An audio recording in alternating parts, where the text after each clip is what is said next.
Hola alumnos, ¿cómo están? Espero que estén teniendo un día increíble. El día de hoy vamos a hablar acerca de los soportes y las resistencias. Los soportes y las resistencias son puntos en los que el mercado tiene tendencia a rebotar. Estos puntos son recurrentes y nos sirven para darnos cuenta en qué momento el mercado puede tomar una dirección opuesta a la que está yendo. La mejor forma de entender este concepto es imaginándonos un edificio de 2, 3 o 4 pisos.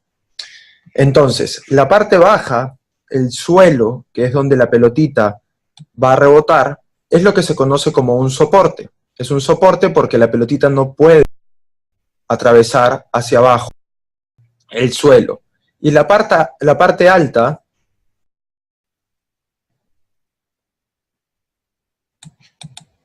Hola alumnos, ¿cómo están? El día de hoy vamos a hablar acerca de los soportes y las resistencias. Los soportes y las resistencias son puntos en el mercado donde el precio tiene tendencia a rebotar. Estos puntos son visibles, son recurrentes y nos sirven para darnos cuenta en qué momento el mercado podría tomar la dirección opuesta a la que está yendo. Una forma muy sencilla de entender cómo funcionan los soportes y las resistencias es imaginándonos un edificio de 2, 3 o más pisos. Esta pelotita en este momento se encuentra sobre el suelo, al cual nosotros llamaremos soporte. Y si esta pelotita empezase a rebotar y chocase contra el techo, estaría chocando contra una resistencia que no lo permite ir más hacia arriba. Una resistencia que no le permite ir hacia más arriba.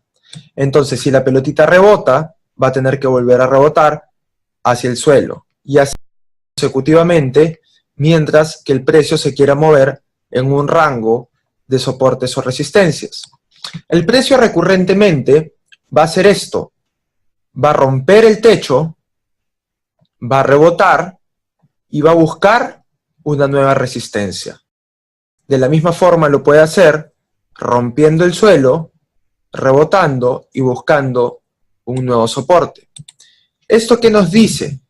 Que las zonas de soporte son zonas de soporte y resistencia, y que las zonas de resistencia son en realidad zonas de soporte y resistencia también.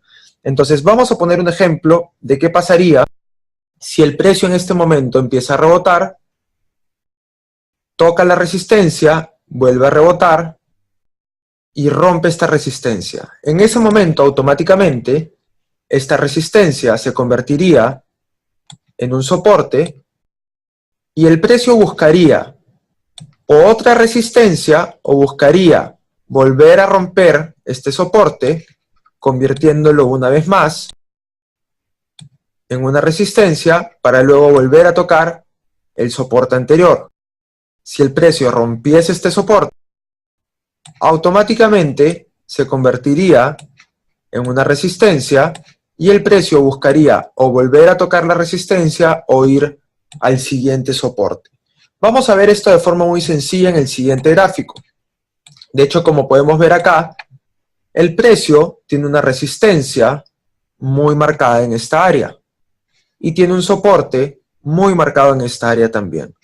Entonces, imaginémonos en este momento el precio se encontrase acá. Entonces, tenemos este punto de acá, como vemos el precio avanza, vemos que busca una resistencia. Y en el momento que toca la resistencia, vamos a ver cómo se comporta el precio. El precio vuelve a bajar buscando el siguiente punto de soporte. Si nosotros continuamos con esta gráfica, nos vamos a dar cuenta que en este momento el precio vuelve a tocar el soporte, vuelve a subir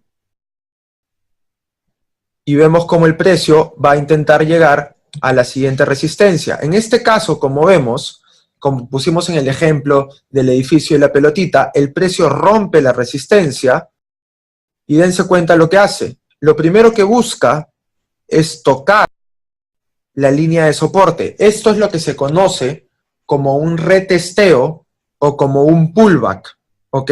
Entonces, normalmente el precio cuando rompe un área de soporte o resistencia busca tener un retroceso para comprobar si se está formando un buen suelo o si se está formando un buen techo. ¿Esto para qué sirve? Si se está formando un buen suelo, el precio lo que va a buscar es ir a la siguiente resistencia. Si el precio no funciona como suelo, el precio lo que va a hacer es buscar romper este suelo, volver a probar la resistencia para luego irse a la siguiente área de soporte. Vamos a ver qué es lo que sucede con el mercado para que puedan entender a lo que me refiero.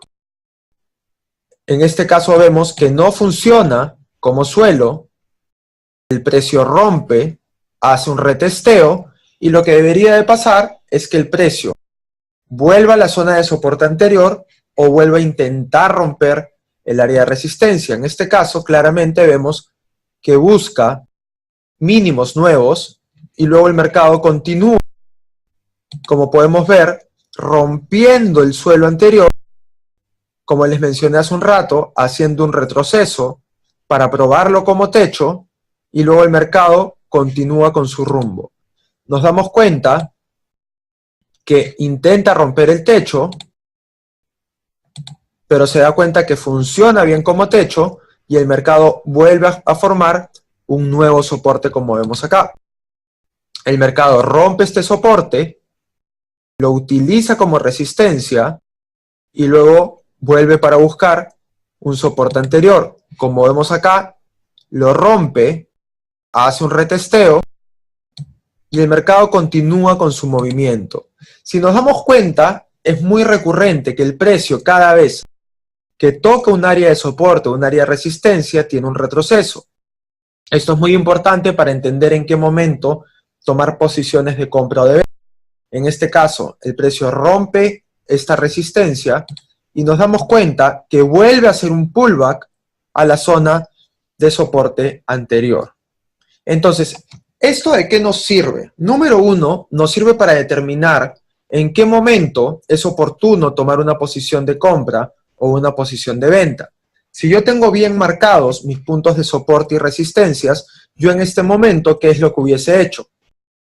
Yo hubiese esperado que el mercado toque este punto, si rebotaba, hubiese entrado en venta. Vimos en este caso que rebotó muy poquito y luego rompió. Entonces, en el momento que rompe, yo lo que voy a esperar para tomar una posición de compra es el retroceso que vemos acá. En este punto hubiésemos podido colocar una orden de compra y el mercado hubiese subido, ya que es lo que hace de forma recurrente. Si nos damos cuenta, en el ejemplo anterior, es muy similar. El mercado rompe el área de soporte, hace un retroceso y en este momento yo hubiese podido colocar una orden de venta yendo en la dirección en la que el mercado quiere ir. ¿Qué hubiese pasado si es que yo hubiese colocado una venta acá? Muy sencillo, hubiese colocado mi stop loss por encima del área de soporte y resistencia. ¿Qué hubiese pasado en el ejemplo anterior si es que yo hubiese colocado una orden de compra acá? Igual de sencillo, hubiese colocado mi stop loss por debajo del área de soporte y resistencia. Entonces, esta es la forma correcta en la que nosotros tenemos que utilizar los puntos de soporte y los puntos de resistencia. Algunos tips que les quiero dejar antes de terminar esta lección es que hay muchas personas que marcan las zonas de soporte y resistencia con líneas. Yo no se los recomiendo porque, como podemos ver acá, muchas veces estas áreas no son exactas. Si nosotros marcásemos estas áreas con líneas, nos perderíamos operaciones por estas mechas o porque en algún momento el cuerpo de la vela termina por debajo. Es preferible marcarlas con esta cajita que se llama rectángulo que tenemos en esta área de las herramientas de TradingView, que nos va a servir para poder tener un área un poco más amplia y poder tener operaciones más precisas. Espero que esta lección haya sido de su agrado. Nos vemos en la siguiente lección.